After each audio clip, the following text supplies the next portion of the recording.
Let's take a quick look at this drive cam with dual rotating cameras that's been going around Temu quite a bit lately. Every time I go to Temu, I see this on my page. So I got this for about $12. Let's see how good or how bad it really is.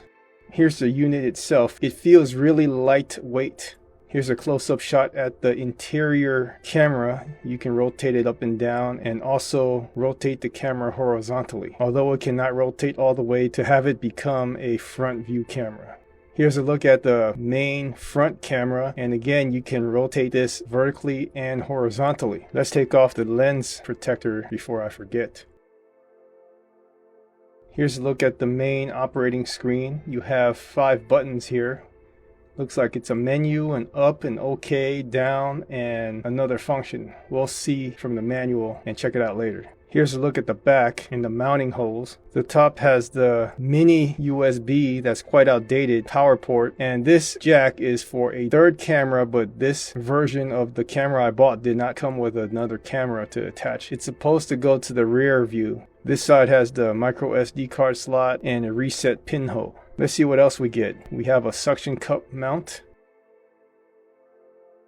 This looks like a flat surface mount. You can stick it onto your dashboard or something. Here's the power adapter. It says the output is 5 volt and only 1 amp. This blue thing looks like a pry tool, but it's actually used to remove the micro SD card if you don't have any nails. And for this low price, it actually came with a USB-A micro SD card reader for your PC. Here's an ESD sticker. I guess you put it nearby so it can warn people that this is an electrostatic sensitive device. Here's a look at the instruction manual. This suction cup goes in like this. You just slide it in and lock it in. Remember to take off the protective wrap before trying to use the suction cup for maximum suction. Here's how this would look attached to the windshield of your car. Now let's get to the video samples. Strangely enough, the 1440p setting, which you'll see in the settings, actually outputs 1920 by 1080p at 30 frames per second. Audio is 16 kilohertz mono.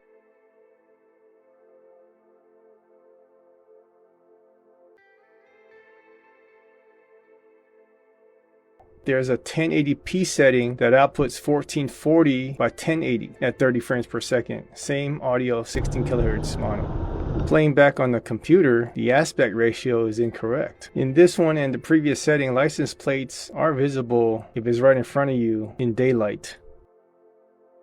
Here's the 720p setting, which actually does output 720p. Same audio, 16 kilohertz mono.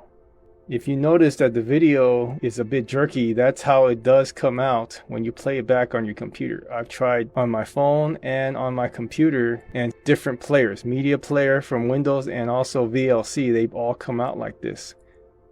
Here's some nighttime shots. It actually looks okay, although the detail is a bit lacking.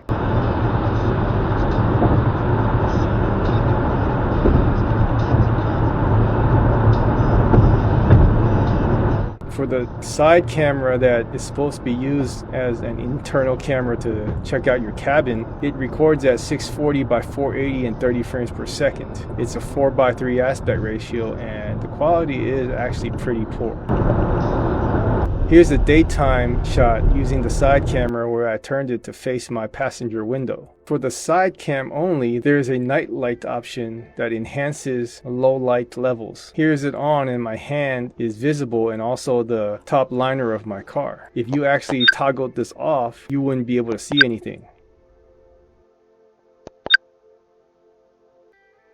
Okay, now that you've seen the quality of the videos and recordings, if you still want to use this camera, I'm going to go over how to use the controls. SD card goes in here like this, and here's the boot up sequence.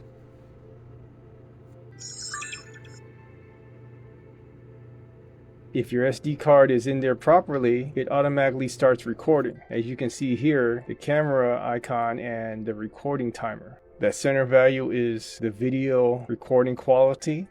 The icon after that shows an eye with a cross over it. That means that you don't have the third camera installed. After that is the icon that signifies if the night light is on for the side camera. Next to that is the SD card inserted icon. The microphone signifies that you're recording audio, and the battery at the corner just states that you have power. The bottom has the date and current time.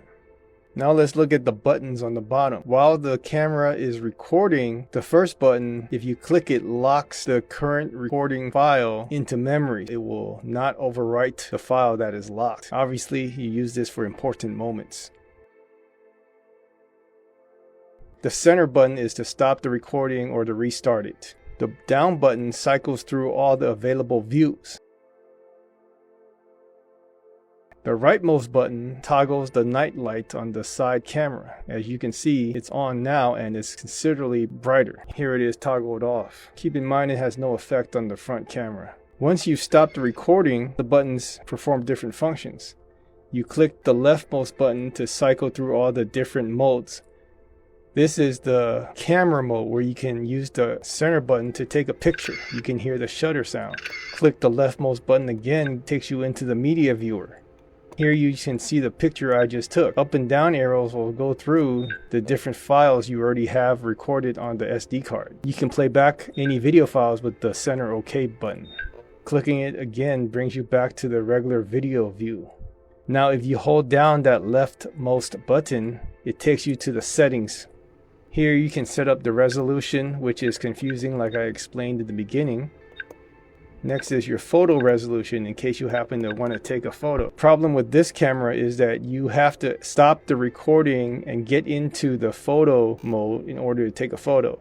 If you were driving, this is a very cumbersome process. I wouldn't even recommend you try to do this. But if you want, you can set up the photo resolution here. The fill light is just the night light on the side camera that you can toggle with that rightmost button during recording. It's a redundant function in the settings. Cyclic record sets up how long each file is time-wise. If you turn it off, it just keeps recording into one big file. I'll keep it at 1 minute. Next, you have your white balance and exposure value settings. It has a motion detection function where it only starts recording if it senses motion. Since this is a drive cam, I don't really feel the need to turn that on. It should just record at all times. The audio toggles between if you want to record sound or not in your videos.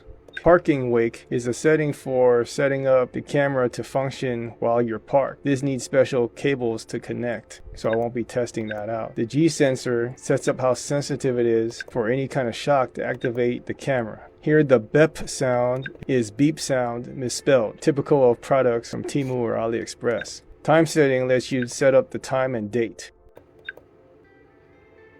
Language setting obviously sets the language. Flicker sets up the frequency of the recording so that certain lights won't flicker in the video. The screensaver sets up how long your screen stays on before it turns black. Format obviously formats the SD card.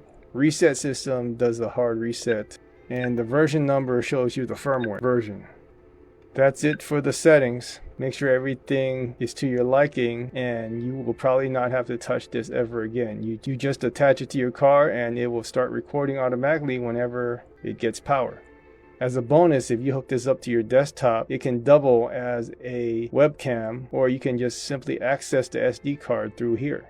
The instructions mention that there is a Wi-Fi toggle to enable connecting the camera directly to an app so you could access the files from your phone wirelessly. This model did not have such a feature, but it could be that the more expensive versions include this feature. However, I would not pay more for this feature. Now that you know how this camera functions and the quality of the recordings, you can make an informed decision on whether you want to pay $10 to $15 for this.